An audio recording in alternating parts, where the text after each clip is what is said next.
And the question that's going to be on the sheet is that at present the UK uses the first past the post system to elect MPs to the House of Commons. Should the alternative vote system be used instead? And you answer yes or no. Yes if you want the alternative vote system, no if you want to stick with the first past the post.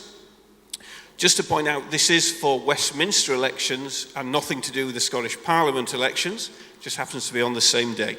So let me just briefly say that the first past the post system is the current system that is used. There's one MP per constituency, and when you get your ballot paper, you put an X next to the person that you want to vote for, and essentially it's like a horse race. Now, let's not draw too many analogies here. I don't want to upset or offend anybody, but just like a horse race, there's one winner. And it doesn't matter if the winning horse is far ahead of the horse that's in second place, or it's neck and neck and very close. There's only one prize. Doesn't matter how close the second person is. If the first person crossed the line, takes the prize. And that's the same with our current system, first past the post.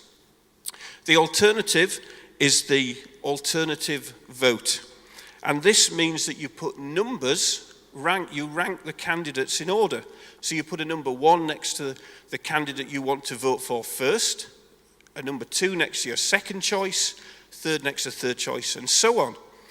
You don't have to rank all the candidates. You can stop at any point, but you do need to at least put a number 1 somewhere on the paper. Then the counting of it is where it starts getting slightly complicated, and I'll try and explain it simply in this example. Here we've got a fictitious example, 100 votes, 4 candidates, A, B, C, and D. And if one person has more than half of the number 1 votes, so more than 50 in this example, because there's 100 voters, then they would be elected. But as you can see in this example, candidate A's only got 34. So and candidate B next is 30. So none of them have got more than half the number 1 vote. So there has to be a second round. And what happens is that on the second round, the candidate with the least number of votes drops out, which is candidate D. The ballot papers that had candidate D as the first preference are looked at again, and they're looked at for their number 2 preference.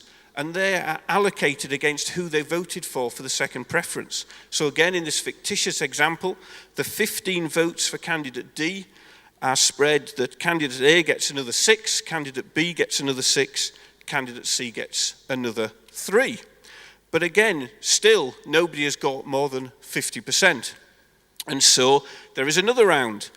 And the one with the least number of votes drops out, which is candidate C, and his votes are allocated. They look at the number 3 vote on their bit of paper.